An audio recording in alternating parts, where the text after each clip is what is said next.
ಶಾಂತಿ.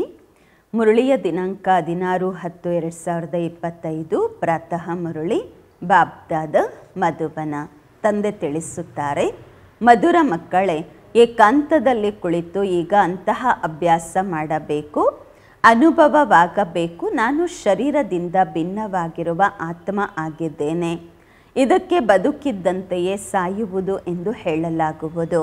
ಪ್ರಶ್ನೆ: ಏಕಾಂತದ ಅರ್ಥವೇನಾಗಿದೆ? ಏಕಾಂತದಲ್ಲಿ ಕುಳಿತು ತಾವು ಯಾವ ಅನುಭವ ಮಾಡಬೇಕು? ಉತ್ತರ: ಏಕಾಂತದ ಅರ್ಥವಾಗಿದೆ ಒಬ್ಬ ತಂದೆಯ ನೆನಪಿನಲ್ಲಿ ಈ ಶರೀರದ ಅಂತ್ಯವಾಗುವುದು. ಅಂದರೆ ಅರ್ಥ, ಏಕಾಂತದಲ್ಲಿ ಕುಳಿತು ಅಂತಹ ಅನುಭವ ಮಾಡಿರಿ, ನಾನು ಆತ್ಮ ಈ ಶರೀರ, ಈ ಚಮಡಿ ಏನು ಶರೀರ ಇದೆ, ಚರ್ಮವನ್ನು ಬಿಟ್ಟು ಬಾಬನ ಬಳಿ ಹೋಗುತ್ತಿದ್ದೇನೆ.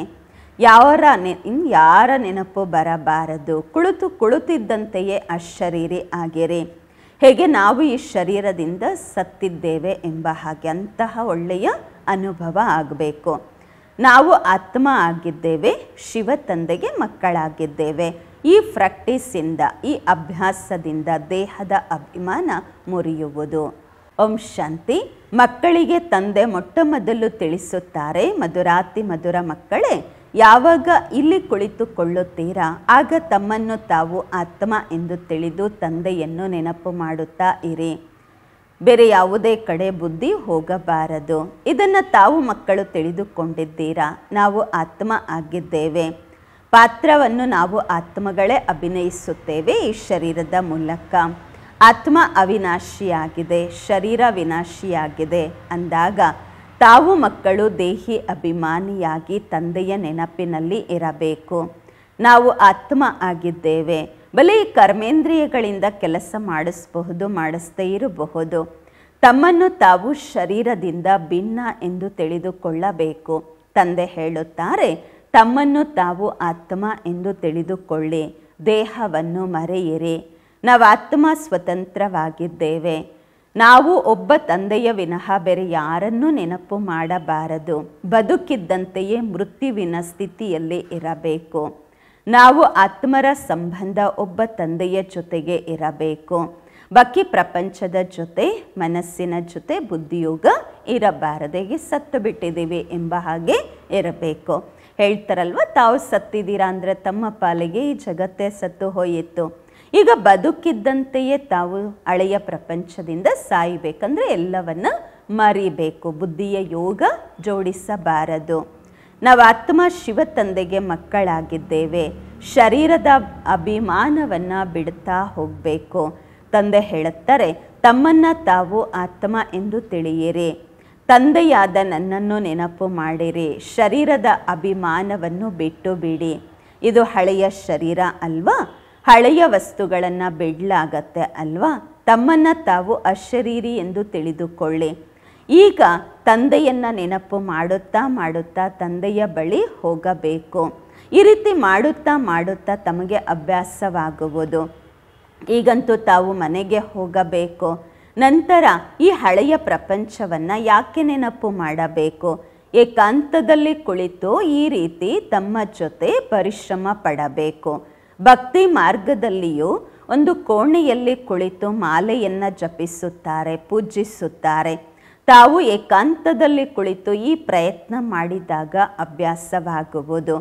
ತಾವು ಬಾಯಿಂದ ಏನೂ ಹೇಳಬೇಕಾಗಿಲ್ಲ. ಇದರಲ್ಲಿ ಬುದ್ಧಿಯ ಮಾತಾಗಿದೆ. ಶಿವ ತಂದೆಯಂತೂ ಕಲಿಸುವವರಾಗಿದ್ದಾರೆ. ಅವರು ಪುರುಷಾರ್ಥ ಮಾಡಬೇಕಾಗಿಲ್ಲ. ಈ ಬ್ರಹ್ಮ ಬಾಬಾ ಪುರುಷಾರ್ಥ ಮಾಡುತ್ತಾರೆ. ಅವರು ಮತ್ತೆ ತಾವು ಮಕ್ಕಳಿಗೂ ತಿಳಿಸುತ್ತಾರೆ, ಎಷ್ಟು ಸಾಧ್ಯವೋ ಅಷ್ಟು ಕುಳಿತು ವಿಚಾರ ಮಾಡಿ. ಈಗ ನಾವು ಹೋಗಬೇಕು ನಮ್ಮ ಮನೆಗೆ.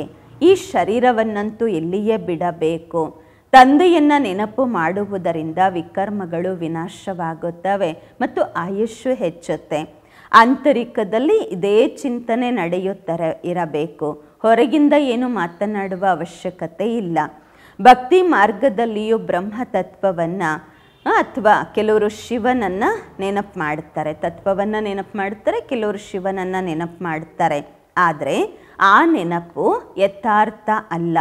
ತಂದೆಯ ಪರಿಚಯವಿಲ್ಲವೆಂದರೆ ನೆನಪು ಹೇಗೆ ಮಾಡುತ್ತಾರೆ? ತಮಗಂತೂ ಈಗ ತಂದೆಯ ಪರಿಚಯ ಸಿಕ್ಕಿದೆ. ಬೆಳಗ್ಗೆ ಬೆಳಗ್ಗೆ ಎದ್ದು ಏಕಾಂತದಲ್ಲಿ ಈ ರೀತಿ ತಮ್ಮ ಜೊತೆ ತಾವೇ ಮಾತನಾಡಿಕೊಳ್ಳುತ್ತಾ ಇರಿ. ವಿಚಾರ ಸಾಗರ ಮಂಥನ ಮಾಡಿ ತಂದೆಯನ್ನು ನೆನಪು ಮಾಡಿ, ಬಾಬಾ ನಾವು ಈಗ ಬಂದಿದ್ದೇವೆ ನಿಮ್ಮ ಸತ್ಯವಾದ ಮಡಿಲಿನಲ್ಲಿ, ಅದಾಗಿದೆ ಆತ್ಮಿಕ ಮಡಿಲು ಅಂದಾಗ ಈ ರೀತಿ ತಮ್ಮ ಜೊತೆ ತಾವೇ ಮಾತನಾಡಿಕೊಳ್ಳಬೇಕು. ಬಾಬಾ ಬಂದಿದ್ದಾರೆ, ಕಲ್ಪ ಕಲ್ಪವೂ ಬಂದು ನಮಗೆ ರಾಜಯೋಗವನ್ನು ಕಲಿಸುತ್ತಾರೆ. ತಂದೆ ಹೇಳುತ್ತಾರೆ, ನನ್ನನ್ನು ನೆನಪು ಮಾಡಿರಿ ಮತ್ತು ಚಕ್ರವನ್ನು ನೆನಪು ಮಾಡಿರಿ. ಸ್ವದರ್ಶನ ಚಕ್ರಧಾರಿಗಳಾಗಬೇಕು. ತಂದೆಯಲ್ಲಿ ಪೂರ್ತಿ ಜ್ಞಾನವಿದೆ ಅಲ್ವಾ, ಚಕ್ರದ ಜ್ಞಾನವೂ ಇದೆ. ಅವರು ಮತ್ತೆ ತಮಗೆ ಕೊಡ್ತಾರೆ. ತಮ್ಮನ್ನು ತ್ರಿಕಾಲದರ್ಶಿಗಳನ್ನಾಗಿ ಮಾಡಿದ್ದಾರೆ. ಮೂರೂ ಕಾಲಗಳು ಅಂದರೆ ಅರ್ಥ ಆದಿ ಮಧ್ಯ ಅಂತ್ಯವನ್ನು ತಾವು ತಿಳಿದುಕೊಂಡಿದ್ದೀರಾ. ತಂದೆ ಪರಮಾತ್ಮ ಆಗಿದ್ದಾರೆ. ಅವರಿಗೆ ತಮ್ಮ ಶರೀರವಂತೂ ಇಲ್ಲ. ಈಗ ಈ ಶರೀರದಲ್ಲಿ ಕುಳಿತು ತಮಗೆ ತಿಳಿಸುತ್ತಿದ್ದಾರೆ. ವಂಡರ್ಫುಲ್ ಮಾತಾಗಿದೆ. ಭಗೀರಥನಲ್ಲಿ ವಿರಾಜಮಾನರಾಗಿದ್ದಾರೆ ಅಂದಾಗ ಬೇರೆ ಆತ್ಮ ಅಲ್ವಾ ಅವರು. ಅನೇಕ ಜನ್ಮಗಳ ಅಂತಿಮದ ಜನ್ಮ ಈ ಬ್ರಹ್ಮ ತಂದೆಯದಾಗಿದೆ. ನಂಬರ್ 1 ಪಾವನರು, ಮತ್ತು ಅವರೇ ನಂಬರ್ 1 ಪತಿತರಾಗುತ್ತಾರೆ. ಅವರು ತಮ್ಮನ್ನು ತಾವು ಭಗವಂತ ಅಥವಾ ವಿಷ್ಣು ಏನು ಹೇಳುವುದಿಲ್ಲ. ಇಲ್ಲಿ ಒಬ್ಬ ಆತ್ಮನೂ ಸಹ ಪಾವನ ಇಲ್ಲ, ಎಲ್ಲರೂ ಪತಿತರು ಅಂದಾಗ ಬಾಬಾ ಮಕ್ಕಳಿಗೆ ತಿಳಿಸುತ್ತಾರೆ, ಈ ರೀತಿ ವಿಚಾರ ಸಾಗರ ಮಂಥನ ಮಾಡಿರಿ, ಆಗ ತಮಗೆ ಖುಷಿಯೂ ಇರುವುದು. ಇದರಲ್ಲಿ ಏಕಾಂತತೆ ಅವಶ್ಯವಾಗಿ ಬೇಕು. ಒಬ್ಬ ತಂದೆಯ ನೆನಪಿನಲ್ಲಿ ಶರೀರದ ಅಂತ್ಯವಾಗಬೇಕು. ಅದಕ್ಕೆ ಹೇಳಲಾಗುವುದು ಏಕಾಂತ ಎಂದು. ಈ ಚರ್ಮ, ಈ ದೇಹ ಏನಿದೆ ಇದೆಲ್ಲ ಬಿಟ್ಟು ಹೋಗುತ್ತೆ. ಸನ್ಯಾಸಿಗಳು ಬ್ರಹ್ಮ ತತ್ವವನ್ನು ನೆನಪು ಮಾಡ್ತಾರೆ, ತತ್ವದ ನೆನಪಿನಲ್ಲಿ ಇರ್ತಾರೆ. ಆ ನೆನಪಿನಲ್ಲಿ ಇರ್ತಾ ಶರೀರ ಬಿಟ್ಟು ಬಿಡುತ್ತಾರೆ ಅಷ್ಟೇ. ನಾವು ಬ್ರಹ್ಮನಲ್ಲಿ ಲೀನವಾದ್ವಿ, ಬ್ರಹ್ಮತತ್ವದಲ್ಲಿ ಲೀನವಾದ್ವಿ ಅಂತ ಹೇಳುತ್ತಾರೆ. ಹಾಗೆ ಕೂತ್ಕೊಂಡ್ಬಿಡ್ತಾರೆ. ತಪಸ್ಸಿನಲ್ಲಿ ಕುಳಿತುಕೊಂಡು ಶರೀರ ಬಿಡುತ್ತಾರೆ. ಭಕ್ತಿಯಲ್ಲಂತೂ ಮನುಷ್ಯರು ತುಂಬ ಪೆಟ್ಟು ತಿಂತಾರೆ. ಇಲ್ಲಿ ನೀವು ಪೆಟ್ಟು ತಿನ್ನುವ ಅವಶ್ಯಕತೆ ಇಲ್ಲ, ನೆನಪಿನಲ್ಲಿ ಇರಬೇಕು ಅಷ್ಟೇ. ಅಂತಿಮದಲ್ಲಿ ಯಾರ ನೆನಪು ಬರಬಾರ್ದು. ಬಾಬಾ ಒಬ್ಬರ ಬಿಟ್ಟರೆ ಬಾಬಾ ಒಬ್ಬರ ನೆನಪು ಬಿಟ್ಟರೆ ಬೇರೆ ಯಾರ ನೆನಪು ಬರಬಾರ್ದು. ಗೃಹಸ್ಥದಲ್ಲಿ ಅಂತೂ ಇರಲೇಬೇಕು. ಬಾಕಿ ಸಮಯವನ್ನು ತೆಗೆಯಬೇಕು. ವಿದ್ಯಾರ್ಥಿಗಳಿಗೆ ವಿದ್ಯಾಭ್ಯಾಸದ ಆಸಕ್ತಿ ಇರುತ್ತೆ ಅಲ್ವಾ. ಇದು ವಿದ್ಯಾಭ್ಯಾಸವಾಗಿದೆ. ತಮ್ಮನ್ನು ತಾವು ಆತ್ಮ ಎಂದು ತಿಳಿದುಕೊಳ್ಳದೆ ಇರುವುದರಿಂದ ತಂದೆ, ಶಿಕ್ಷಕ, ಗುರು ಎಲ್ಲರನ್ನೂ ಮರೆಯುತ್ತೀರಾ. ಏಕಾಂತದಲ್ಲಿ ಕುಳಿತು ಈ ರೀತಿ ವಿಚಾರ ಮಾಡಿರಿ. ಗೃಹಸ್ಥಿಗಳು ಮನೆಯಲ್ಲಂತೂ ಇರ್ತಾರೆ. ಮನೆಯಲ್ಲಿ ವೈಬ್ರೇಷನ್ಸ್ ಚೆನ್ನಾಗಿರಲ್ಲ ಅಲ್ವಾ. ಗೃಹಸ್ಥಿ ಮನೆಯಲ್ಲಿ ವೈಬ್ರೇಷನ್ಸ್ ಅಂತೂ ಚೆನ್ನಾಗಿರಲ್ಲ. ಒಂದು ವೇಳೆ ಬೇರೆ ವ್ಯವಸ್ಥೆ ಆಯಿತು ಅಂದರೆ ಒಂದು ರೂಮಲ್ಲಿ ಏಕಾಂತವಾಗಿ ಕೂತ್ಕೊಂಬೇಡಿ, ಇಲ್ಲ ಸೆಂಟರ್ಸ್ಗೆ ಬನ್ನಿ ಅಲ್ವಾ. ಯೋಗದಲ್ಲಿ ಸೆಂಟರಲ್ಲಿ ಯೋಗ ಮಾಡುವುದರಿಂದ ಪವರ್ಫುಲ್ ಸ್ಥಿತಿ ಇರುತ್ತೆ, ಸಂಘಟನೆಯ ಸಹಯೋಗ ಸಿಗತ್ತೆ. ಮನೆಯ ವಾತಾವರಣ ಅಷ್ಟು ಚೆನ್ನಾಗಿರಲ್ಲ. ಮನೆಯಲ್ಲಿ ಒಂದು ವೇಳೆ ಯೋಗ ಮಾಡ್ತೀರಾ ಅಂದರೆ ಒಂದು ಸಪ್ರೇಟಾಗಿ ಒಂದು ರೂಮಲ್ಲಿ ಏಕಾಂತವಾಗಿ ಕುಳಿತುಕೊಳ್ಳಿ. ಮಾತೆಯರಿಗಂತೂ ದಿನದಲ್ಲಿಯೂ ಟೈಮ್ ಸಿಗತ್ತೆ. ಮಕ್ಕಳೆಲ್ಲ ಸ್ಕೂಲ್ಗೆ ಹೊರಟೋಗ್ತಾರೆ, ಅಣ್ಣಂದ್ರೆಲ್ಲ ಆಫೀಸ್ಗೆ ಹೋಗ್ಬಿಡ್ತಾರೆ, ಆಮೇಲೆ ಸಮಯ ಸಿಗತ್ತೆ. ಎಷ್ಟು ಟೈಮ್ ಸಿಗತ್ತೆ ಅಷ್ಟು ಇದೇ ಪ್ರಯತ್ನ ಮಾಡಿರಿ. ತಮಗಂತೂ ಒಂದೇ ಮನೆ. ಬಾಬ್ರವ್ರಿಗೆ ನೋಡಿ ಎಷ್ಟು ಅಂಗಡಿಗಳಿದೆ, ಎಷ್ಟು ಸೆಂಟರ್ಸ್ ಇದೆ, ಮತ್ತಷ್ಟು ವೃದ್ಧಿ ಆಗ್ತಾನೇ ಇರುತ್ತೆ. ತಮಗೊಂದೇ ಮನೆ, ಬಾಬ್ರವ್ರ ಮನೆಗಳು ಎಷ್ಟಿದೆ. ಮನುಷ್ಯರದಂತೂ ಎಷ್ಟು ಮನುಷ್ಯರಿಗೆ ಚಿಂತೆ ಇರುತ್ತೆ ವ್ಯಾಪಾರ ವ್ಯವಹಾರದ್ದು, ನಿದ್ದೆನೇ ಬರಲ್ಲ. ಇದು ಕೂಡ ವ್ಯಾಪಾರ ಆಗಿದೆ ಅಲ್ವಾ. ಎಷ್ಟು ದೊಡ್ಡ ಶರಾಪ್ ಆಗಿದ್ದಾರೆ ಬಾಬ್ರವರು, ವ್ಯಾಪಾರಸ್ಥ ಆಗಿದ್ದಾರೆ. ಎಷ್ಟು ದೊಡ್ಡ ಮಾಲ್ ಬಿಸ್ನೆಸ್ ನಡೀತಾ ಇರತ್ತೆ. ಹಳೆಯ ಶರೀರವನ್ನು, ಹಳೆಯದೇನೆಲ್ಲ ಇದೆ ಎಲ್ಲ ತಗೊಂಡು ಹೊಸದು ಕೊಡ್ತಾರೆ, ಎಲ್ಲರಿಗೂ ಮಾರ್ಗ ತೋರಿಸುತ್ತಾರೆ. ಇದು ಸಹ ವ್ಯಾಪಾರ ತಂದೆ ಮಾಡುತ್ತಾರೆ. ಈ ವ್ಯಾಪಾರ ಬಹಳ ದೊಡ್ಡದು. ವ್ಯಾಪಾರಿಗಳಿಗೆ ವ್ಯಾಪಾರದ್ದೇ ಚಿಂತೆ ಇರತ್ತೆ ಅಂದಾಗ ತಮಗೂ ಈ ವ್ಯಾಪಾರದ ಚಿಂತೆ ಇರಬೇಕು. ಬಾಬಾ ಈ ರೀತಿ ಪ್ರಾಕ್ಟೀಸ್ ಮಾಡ್ತಾರೆ ಬ್ರಹ್ಮ ಬಾಬಾ. ಮತ್ತೆ ಹೇಳ್ತಾರೆ, ಮಕ್ಕಳೇ ನೀವು ಈ ರೀತಿ ಮಾಡಿ ಅಂತ. ಎಷ್ಟೆಷ್ಟು ತಾವು ತಂದೆಯ ನೆನಪಿನಲ್ಲಿರುತ್ತೀರಾ ಅಷ್ಟು ಸ್ವತಃವಾಗಿ ನಿಮಗೆ ನಿದ್ದೆನೇ ಬರಲ್ಲ ಅಂತಾರೆ ಬಾಬರವರು.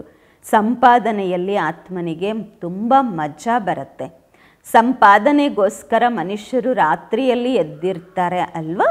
ಸೀಸನ್ನಲ್ಲಿ ಪೂರ್ತಿ ರಾತ್ರಿ ಅಂಗಡಿ ಓಪನ್ ಮಾಡಿ ಇಟ್ಕೊಳ್ತಾರೆ. ನಿಮ್ಮ ಸಂಪಾದನೆ ರಾತ್ರಿ ಮತ್ತು ಹಗಲು ಭಾಳ ಚೆನ್ನಾಗಿ ನಡೆಯುತ್ತೆ. ಸಂಜೆ ಮತ್ತು ಬೆಳಗ್ಗೆ ತುಂಬ ಚೆನ್ನಾಗಿ ನಡೆಯುತ್ತೆ. ಅಮೃತ ವೇಳೆಯಿಂದಲೇ ವ್ಯಾಪಾರ ಸ್ಟಾರ್ಟ್ ಆಗುತ್ತೆ ಅಲ್ವಾ. ಸ್ವದರ್ಶನ ಚಕ್ರಧಾರಿಗಳಾಗಿದ್ದೀರಾ, ತ್ರಿಕಾಲದರ್ಶಿಗಳಾಗಿದ್ದೀರಾ. 21 ಜನ್ಮಗಳಿಗಾಗಿ ಸಂಪತ್ತನ್ನು ಒಟ್ಟುಗೂಡಿಸಿಕೊಳ್ಳುತ್ತೀರಾ. ಮನುಷ್ಯರು ಶ್ರೀಮಂತರಾಗಲು ಪುರುಷಾರ್ಥ ಮಾಡುತ್ತಾರೆ. ನೀವು ಸಹ ತಂದೆಯನ್ನು ನೆನಪು ಮಾಡುತ್ತೀರಾ ಅಂದಾಗ ವಿಕರ್ಮ ವಿನಾಶವಾಗತ್ತೆ, ಬಲ ಸಿಗತ್ತೆ. ನೆನಪಿನ ಯಾತ್ರೆಯಲ್ಲಿ ಇಲ್ಲವೆಂದರೆ ಬಹಳ ನಷ್ಟವಾಗುವುದು. ಏಕೆಂದರೆ ತಲೆಯ ಮೇಲೆ ಪಾಪಗಳ ಹೊರೆ ಬಹಳ ಇದೆ. ಈಗ ಜಮಾ ಮಾಡಿಕೊಳ್ಳಬೇಕು.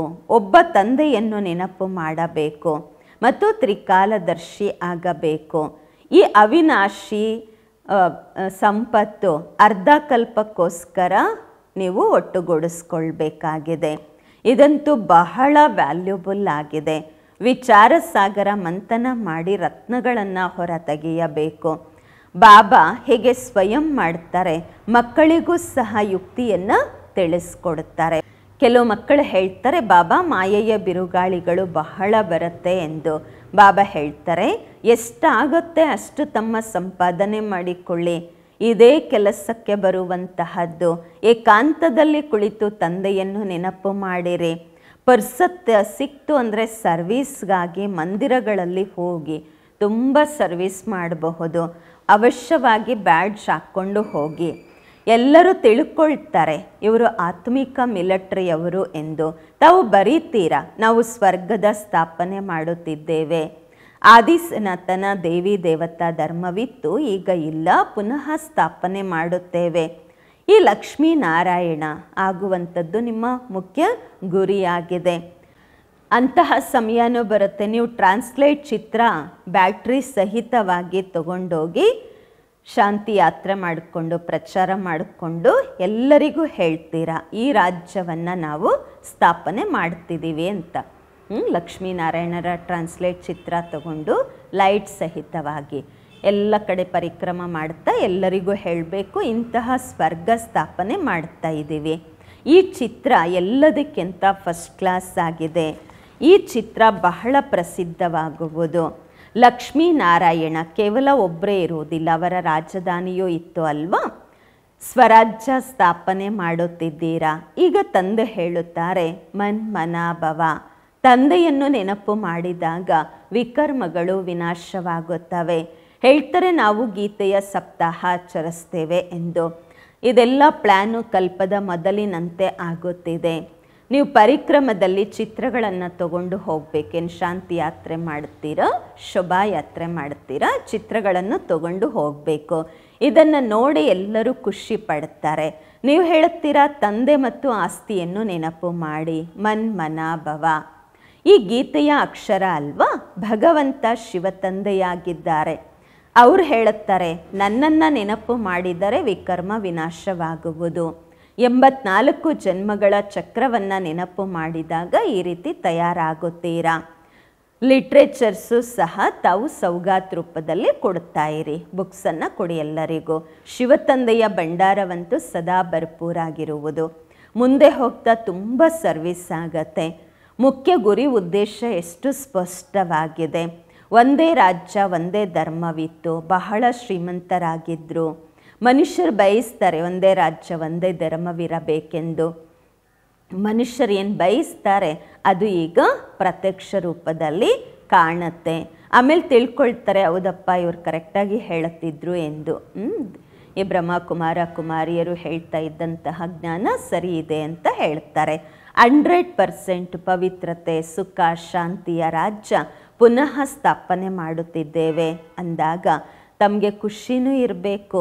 ನೆನಪಿನಲ್ಲಿ ಇರುವುದರಿಂದ ಬೇರೆಯವರಿಗೆ ಜ್ಞಾನದ ಬಾಣ ನಾಟುವುದು. ಶಾಂತಿಯಲ್ಲಿದ್ದು ಸ್ವಲ್ಪ ಹೇಳಿದ್ರೂ ಕೂಡ ಜ್ಞಾನ ನಾಟತೆ, ಜಾಸ್ತಿ ಶಬ್ದದಲ್ಲಿ ಬರಬಾರ್ದು. ಗೀತೆ ಕವಿತೆಗಳು ಅದ್ಯಾವುದು ಬಾಬ್ರವ್ರಿಗೆ ಇಷ್ಟ ಆಗೋದಿಲ್ಲ. ಹೊರಗಿನ ಮನುಷ್ಯರಿಗೆ ಜೊತೆಗೆ ನೀವು ರೀಸ್ ಮಾಡಬಾರ್ದು. ಅಯ್ಯೋ ಅವರೆಲ್ಲ ಅಷ್ಟು ಶಬ್ದ ಮಾಡ್ತಾರೆ, ಆಗ ಮಾಡ್ತಾರೆ, ಈಗ ಮಾಡ್ತಾರೆ, ನಾವು ಮಾಡಬೇಕು ಅಂತ ಹೊರಗಿನ ಮನುಷ್ಯರ ಜೊತೆ ರೀಸ್ ಮಾಡಬೇಡಿ. ನಿಮ್ಮ ಮಾತೇ ಬೇರೆ ಅಂತಾರೆ ಬಾಬಾ. ನಿಮ್ಮನ್ನು ನೀವು ಆತ್ಮ ಎಂದು ತಿಳಿದು ತಂದೆಯನ್ನು ನೆನಪು ಮಾಡಬೇಕು ಅಷ್ಟೇ. ಸ್ಲೋಗನ್ನು ಚೆನ್ನಾಗಿದೆ ಅಲ್ವಾ? ಮನುಷ್ಯರು ಓದಿ ಜಾಗೃತರಾಗ್ಬಿಡ್ತಾರೆ ನಿಮ್ಮ ಸ್ಲೋಗನ್ಸನ್ನು. ಮಕ್ಕಳು ವೃದ್ಧಿ ಆಗ್ತಾ ಹೋಗ್ತಾರೆ, ಖಜಾನೆ ಭರ್ಪೂರ ಆಗ್ತಾ ಇರತ್ತೆ. ಮಕ್ಕಳು ಕೊಟ್ಟಿರುವಂತಹದ್ದು ಮತ್ತು ಮಕ್ಕಳ ಕೆಲಸಕ್ಕೆ ಬಳಸಲಾಗತ್ತೆ. ತಾವೇನು ಸೇವೆ ಮಾಡ್ತೀರಾ ಅದು ತಮಗಾಗಿಯೇ ಉಪಯೋಗಿಸಲಾಗತ್ತೆ. ತಂದೆಯಂತೂ ಹಣ ತಗೊಳ್ಳಲ್ಲ, ನಿಮ್ಮ ಹಣ ತಗೊಂಡೇನು ಮಾಡೋದು ಅಂತಾರೆ ಬಾಬಾ. ನೀವು ಕೊಟ್ಟಂತಹ ಹಣ ಏನು ಸೇವೆ ಮಾಡ್ತೀರಾ ನಿಮಗಾಗಿನೇ ಬಳಸಲಾಗತ್ತೆ.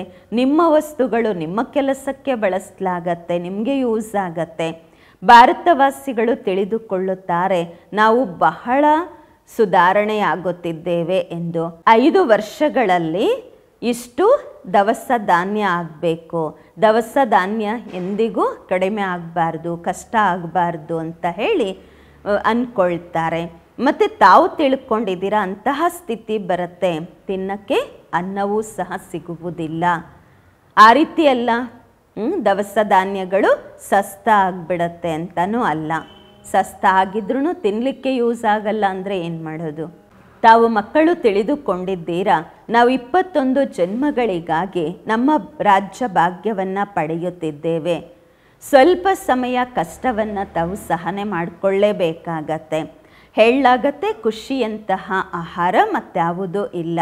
ಅತೀಂದ್ರಿಯ ಸುಖ ನೋಡಬೇಕು ಅಂದರೆ ಗೋಪಿಕೆಯರನ್ನು ಕೇಳಿ ಅಂತಹ ಗಾಯನವಿದೆ ಅಲ್ವಾ?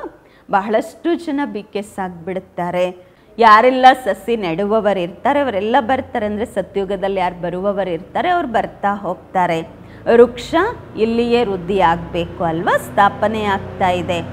ಅನ್ಯ ಧರ್ಮಗಳಲ್ಲಿ ಆ ರೀತಿ ಆಗೋದಿಲ್ಲ, ಅವರಂತೂ ಮೇಲಿಂದ ಬರ್ತಾರೆ. ಇದಂತೂ ಹೇಗೆ ವೃಕ್ಷ ಸ್ಥಾಪನೆ ಆಗಿಬಿಟ್ಟಿದೆ. ಇದರಲ್ಲಿ ನಂಬರ್ ವಾರಾಗಿ ಬರ್ತಿರ್ತಾರೆ, ವೃದ್ಧಿ ಆಗ್ತಿರ್ತಾರೆ, ಕಷ್ಟ ಏನೂ ಆಗೋದಿಲ್ಲ. ಅವರಂತೂ ಮೇಲಿಂದ ಬರ್ತಾರೆ, ಪಾತ್ರ ಮಾಡ್ತಾರೆ. ಇದರಲ್ಲಿ ಮಹಿಮೆಯ ಮಾತೇನಿದೆ? ಧರ್ಮ ಸ್ಥಾಪಕರ ಹಿಂದೆ ಅವರ ಧರ್ಮದ ಆತ್ಮಗಳು ಬರ್ತಾರೆ. ಅವರೇನು ಶಿಕ್ಷಣ ಕೊಡ್ತಾರೆ ಸದ್ಗತಿ ಮಾಡ್ಕೊಳ್ಳೋದಕ್ಕೆ? ಸದ್ಗತಿಯ ಶಿಕ್ಷಣ ಅವ್ರು ಕೊಡಲಿಕ್ಕಾಗಲ್ಲ.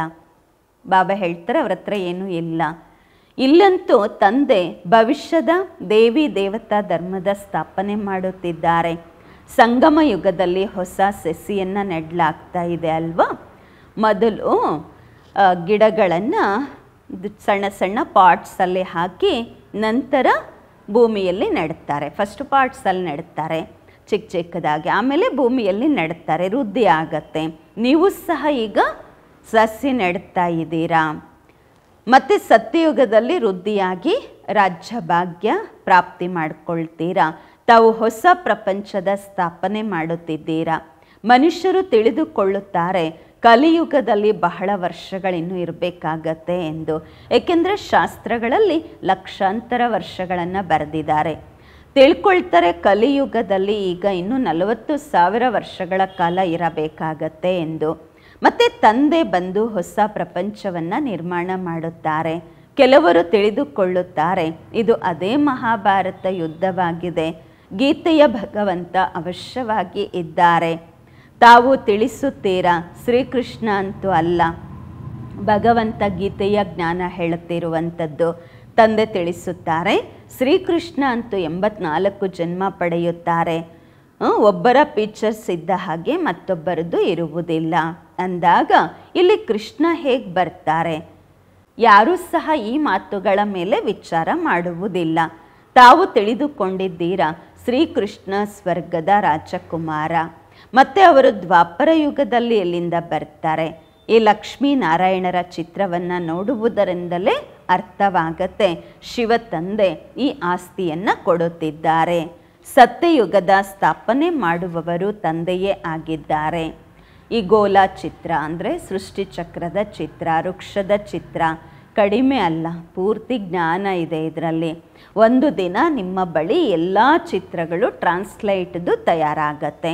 ಮತ್ತು ಎಲ್ಲರೂ ಹೇಳ್ತಾರೆ ನಮಗಿಂತಹ ಚಿತ್ರಗಳು ಬೇಕೆಂದು. ಈ ಚಿತ್ರಗಳಿಂದ ವಿಹಂಗ ಮಾರ್ಗದ ಸರ್ವಿಸ್ ಆಗತ್ತೆ. ನಿಮ್ಮ ಬಳಿ ಮಕ್ಕಳು ಎಷ್ಟು ಜನ ಬರ್ತಾರೆ ಅಂದರೆ ನಿಮಗೆ ಪುರ್ಸತ್ತೇ ಇರಲ್ಲ. ಬಹಳಷ್ಟು ಜನ ಬರ್ತಾರೆ, ತುಂಬ ಖುಷಿ ಪಡುತ್ತಾರೆ. ದಿನ ಪ್ರತಿದಿನ ನಿಮ್ಮ ಫೋರ್ಸು ಹೆಚ್ಚುತ್ತಾ ಹೋಗುತ್ತೆ.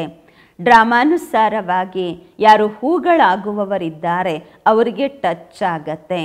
ತಾವು ಮಕ್ಕಳು ಈ ರೀತಿ ಹೇಳಬಾರ್ದು, ಬಾಬಾ ಇವರ ಬುದ್ಧಿಗೆ ಟಚ್ ಮಾಡಿ ಎಂದು. ಟಚ್ಚು ಬಾಬಾ ಏನೋ ಮಾಡಿಸೋದಿಲ್ಲ, ಸಮಯಕ್ಕೆ ತನಗೆ ತಾನೇ ಅವ್ರಿಗೆ ಟಚ್ ಆಗತ್ತೆ. ತಂದೆಯಂತೂ ಮಾರ್ಗ ತೋರಿಸ್ತಾರೆ ಅಲ್ವಾ. ಬಹಳಷ್ಟು ಜನ ಮಕ್ಕಳು ಬರೆಯುತ್ತಾರೆ, ನಮ್ಮ ಪತಿಯ ಬುದ್ಧಿಯ ಬೀಗವನ್ನು ತೆರೆಯಿರಿ, ನಮ್ಮ ಪತಿಯ ಬುದ್ಧಿಗೆ ಜ್ಞಾನ ಸಿಗಬೇಕು, ಟಚ್ ಮಾಡಿಸಿ ಅಂತ. ಆ ರೀತಿ ಎಲ್ಲರ ಬುದ್ಧಿಯನ್ನು ಟಚ್ ಮಾಡಿಬಿಟ್ರೆ ಮತ್ತೆ ಎಲ್ಲರೂ ಸ್ವರ್ಗದಲ್ಲಿ ಒಟ್ಟಿಗೆ ಬಂದು ಬಿಡ್ತಾರೆ. ವಿದ್ಯಾಭ್ಯಾಸದ ಪರಿಶ್ರಮ ಅಂತೂ ಇದೆ ಅಲ್ವಾ. ತಾವು ಭಗವಂತನ ಸೇವಾದಾರಿಗಳಾಗಿದ್ದೀರಾ. ಸತ್ಯ ಸತ್ಯ ಮಾತನ್ನು ಬಾಬಾ ಮೊದಲೇ ತಿಳಿಸಿದ್ದಾರೆ, ಏನೇನು ಮಾಡಬೇಕೆಂದು. ಈ ರೀತಿ ಚಿತ್ರಗಳನ್ನು ತೆಗೆದುಕೊಂಡು ಹೋಗಬೇಕಾಗುವುದು ಸರ್ವಿಸ್ಗಾಗಿ. ಮೆಟ್ಟಿಲಿನ ಚಿತ್ರ ತಗೊಂಡೋಗಬೇಕು. ಡ್ರಾಮಾನುಸಾರವಾಗಿ ಸ್ಥಾಪನೆಯಂತೂ ಆಗಲೇಬೇಕು. ಬಾಬಾರವರು ಸರ್ವಿಸ್ಗಾಗಿ ಏನೆಲ್ಲ ಮಾರ್ಗದರ್ಶನವನ್ನು ಕೊಡುತ್ತಿದ್ದಾರೆ ಅದರ ಕಡೆ ಗಮನ ಕೊಡಬೇಕು. ಬಾಬಾ ಹೇಳ್ತಾರೆ, ಬ್ಯಾಡ್ಜಸ್ಸು ಸಹ ವಿಧ ವಿಧಾನವಾಗಿ ಲಕ್ಷಾಂತರ ಮಾಡಿಸಿರಿ. ಟ್ರೈನ್ನ ಟಿಕೆಟ್ ತಗೊಂಡು 100 ಕಿಲೋಮೀಟರ್ 100 ಮೈಲಿಗಳವರೆಗೆ ಹೋಗಿ ಸರ್ವಿಸ್ ಮಾಡಿ ಮತ್ತು ಅದೇ ಟ್ರೈನಲ್ಲಿ ವಾಪಸ್ ಬನ್ನಿ. ಸರ್ವಿಸ್ಗೋಸ್ಕರ ಟ್ರೈನ್ ಟಿಕೆಟ್ ತಗೊಂಡು ಹೋಗ್ತಾ ಸರ್ವಿಸ್ ಮಾಡಿ ಮತ್ತು ಬರ್ತಾ ಸರ್ವಿಸ್ ಮಾಡಿ ಅಂತಾರೆ ಬಾಬಾ. ಒಂದು ಬೋಗಿಯಿಂದ ಮತ್ತೊಂದು ಬೋಗಿ, ಆಮೇಲೆ 3ನೇ ಬೋಗಿ, ಈ ರೀತಿ ಒಂದೊಂದು ಬೋಗಿಯಲ್ಲಿ ಕುಳಿತು ಜ್ಞಾನ ಕೊಡಿ, ತುಂಬ ಸಹಜ. ತಾವು ಮಕ್ಕಳಿಗೆ ಸರ್ವಿಸ್ನ ಆಸಕ್ತಿ ಇರಬೇಕು, ಒಳ್ಳೆಯದು. ಮಧುರಾತಿ ಮಧುರ ಅಗಲಿ ಹೋಗಿ ಮರಳಿ ಸಿಕ್ಕಿರುವ ಮಕ್ಕಳ ಪ್ರತಿಯಾಗಿ ಮಾತ್ಪಿತಾ ಬಾಪ್ ದಾದಾರವರ ನೆನಪು, ಪ್ರೀತಿ, ಬೆಳಗಿನ ವಂದನೆಗಳು. ಆತ್ಮಿಕ ಮಕ್ಕಳಿಗೆ ಆತ್ಮಿಕ ತಂದೆಯ ನಮಸ್ಕಾರಗಳು. ನಾವು ಆತ್ಮಿಕ ಮಕ್ಕಳಿಂದ ಆತ್ಮಿಕ ಮಾತ್ಪಿತಾ ಬಾಪ್ ದಾದಾರವರಿಗೆ ನೆನಪು, ಪ್ರೀತಿ, ಬೆಳಗಿನ ವಂದನೆಗಳು ಹಾಗೂ ನಮಸ್ಕಾರಗಳು. ಧಾರಣೆಗಾಗಿ ಮುಖ್ಯ ಸಾರ. ಫಸ್ಟ್ ಪಾಯಿಂಟು, ವಿಚಾರ ಸಾಗರ ಮಂಥನ ಮಾಡಿ ಒಳ್ಳೊಳ್ಳೆಯ ರತ್ನಗಳನ್ನು ಹೊರತೆಗೆಯಬೇಕು. ಸಂಪಾದನೆಯನ್ನು ಜಮಾ ಮಾಡಿಕೊಳ್ಳಬೇಕು. ಸತ್ಯ ಸತ್ಯ ಈಶ್ವರೀಯ ಸೇವಾದಾರಿಯಾಗಿ ಸೇವೆ ಮಾಡಬೇಕು. 2ನೇ ಪಾಯಿಂಟು, ಬಹಳ ವಿದ್ಯಾಭ್ಯಾಸದ ಆಸಕ್ತಿ ಇಟ್ಟುಕೊಳ್ಳಬೇಕು. ಯಾವಾಗ ಸಮಯ ಸಿಗತ್ತೆ ಆಗ ಏಕಾಂತದಲ್ಲಿ ಹೋಗಬೇಕು. ಅಂದರೆ ಏಕಾಂತದಲ್ಲಿ ಕುಳಿತುಕೊಂಡು ಬಾಬಾ ನೆನಪು ಮಾಡಬೇಕು. ಅಂತಹ ಅಭ್ಯಾಸವಾಗಬೇಕು. ಬದುಕಿದ್ದಂತೆಯೇ ಈ ಶರೀರದಿಂದ ಸತ್ತ ಹಾಗೆ ಇರಬೇಕು. ಈ ಸ್ಥಿತಿಯ ಅನುಭವ ಮಾಡುತ್ತಾ ಇರಬೇಕು. ದೇಹದ ಅಭಿಮಾನವನ್ನು ಮರೆಯಬೇಕು. ವರದಾನ, ತಮ್ಮ ಮೂಲ ಸಂಸ್ಕಾರಗಳ ಪರಿವರ್ತನೆಯ ಮೂಲಕ ವಿಶ್ವ ಪರಿವರ್ತನೆ ಮಾಡುವಂತಹ ಉದಾಹರಣಾ ಸ್ವರೂಪರಾಗಿರಿ. ತಮ್ಮ ಮೂಲ ಸಂಸ್ಕಾರಗಳ ಪರಿವರ್ತನೆಯ ಮೂಲಕ ವಿಶ್ವ ಪರಿವರ್ತನೆ ಮಾಡುವಂತಹ ಉದಾಹರಣ ಸ್ವರೂಪರಾಗಿರಿ. ವರದಾನದ ವಿಶ್ಲೇಷಣೆ, ಪ್ರತಿಯೊಬ್ಬರಲ್ಲಿ ಯಾವ ತಮ್ಮ ಮೂಲ ಸಂಸ್ಕಾರವಿದೆ, ಯಾವುದಕ್ಕೆ ನೀವು ನೇಚರ್ ಅಂತ ಹೇಳ್ತೀರಾ, ಸಮಯ ಪ್ರತಿ ಸಮಯ ಮುಂದುವರಿಯುವುದರಲ್ಲಿ ಅದು ವಿಘ್ನ ಹಾಕತ್ತೆ. ಆ ಮೂಲ ಸಂಸ್ಕಾರ ಏನೆಲ್ಲ ಹಳೆಯ ಸಂಸ್ಕಾರ ಇದೆ ಅದನ್ನು ಪರಿವರ್ತನೆ ಮಾಡಿಕೊಳ್ಳುವಂತಹ ಉದಾಹರಣ ಸ್ವರೂಪರಾಗಿರಿ. ಆಗ ಸಂಪೂರ್ಣ ವಿಶ್ವದ ಪರಿವರ್ತನೆ ಆಗತ್ತೆ. ಈಗ ಅಂತಹ ಪರಿವರ್ತನೆ ಮಾಡಿ ಯಾರು ಈ ರೀತಿ ವರ್ಣನೆ ಮಾಡಬಾರ್ದು. ಅಯ್ಯೋ ಇವ್ರ ಸಂಸ್ಕಾರ ಹಿಂಗಿದೆಪ್ಪ, ಇವ್ರು ಶುರುವಿನಿಂದ ಹಾಗೇ ಇದ್ದಾರೆ, ಇವ್ರು ಚೇಂಜ್ ಆಗೋದೇ ಇಲ್ಲ, ಆ ರೀತಿ ಯಾರು ನಮ್ಮ ಬಗ್ಗೆ ವರ್ಣನೆ ಮಾಡಬಾರ್ದು. ಆ ರೀತಿ ಪರಿವರ್ತನೆ ಮಾಡಿಕೊಳ್ಳಿ ನಿಮ್ಮ ಸಂಸ್ಕಾರಗಳನ್ನು. ಯಾವಾಗ ಪರ್ಸೆಂಟೇಜಲ್ಲಿ ಅಂಶ ಮಾತ್ರವು ಹಳೆಯ ಸಂಸ್ಕಾರ ಇದೆ ಅದ್ಯಾವುದು ಕಾಣಬಾರ್ದು, ವರ್ಣನೆಯೂ ಆಗಬಾರದು. ಆಗ ಹೇಳಲಾಗತ್ತೆ ಸಂಪೂರ್ಣ ಪರಿವರ್ತನೆಯ ಉದಾಹರಣ ಸ್ವರೂಪ ಎಂದು. ಸ್ಲೋಗನ್, ಈಗ ಪ್ರಯತ್ನದ ಸಮಯ ಕಳೆದು ಹೋಗಿದೆ, ಆದ್ದರಿಂದ ಹೃದಯದಿಂದ ಪ್ರತಿಜ್ಞೆ ಮಾಡಿ ಜೀವನದ ಪರಿವರ್ತನೆ ಮಾಡಿಕೊಳ್ಳಿ. ಈಗ ಪ್ರಯತ್ನದ ಸಮಯ ಕಳೆದು ಹೋಗಿದೆ, ಆದ್ದರಿಂದ ಹೃದಯದಿಂದ ಪ್ರತಿಜ್ಞೆ ಮಾಡಿ ಜೀವನವನ್ನು ಪರಿವರ್ತನೆ ಮಾಡಿಕೊಳ್ಳಿ. ಅವ್ಯಕ್ತ ಇಶಾರೆ. ಸ್ವಯಂ ಮತ್ತು ಸರ್ವರ ಪ್ರತಿ ಮನಸ್ಸಿನ ಮೂಲಕ ಯೋಗದ ಶಕ್ತಿಗಳ ಪ್ರಯೋಗ ಮಾಡಿ. ಹೇಗೆ ಸೈನ್ಸು ಪ್ರಯೋಗದಲ್ಲಿ ಬಂದಾಗ ತಿಳ್ಕೊಳ್ತಾರೆ ಸೈನ್ಸ್ ಒಳ್ಳೆ ಕೆಲಸ ಮಾಡ್ತಿದೆ ಎಂದು, ಹಾಗೆ ಸೈಲೆನ್ಸಿನ ಶಕ್ತಿಯ ಪ್ರಯೋಗ ಮಾಡಿ. ಇದಕ್ಕಾಗಿ ಏಕಾಗ್ರತೆಯ ಅಭ್ಯಾಸವನ್ನು ಹೆಚ್ಚಿಸಿಕೊಳ್ಳಿ. ಏಕಾಗ್ರತೆಗೆ ಮೂಲ ಆಧಾರವಾಗಿದೆ ಮನಸ್ಸಿನ ಕಂಟ್ರೋಲಿಂಗ್ ಪವರ್. ಅದರಿಂದ ಮನೋಬಲ ಹೆಚ್ಚುತ್ತೆ. ಅದಕ್ಕಾಗಿ ಏಕಾಂತವಾಸಿಗಳಾಗಿರಿ. ಓಂ ಶಾಂತಿ.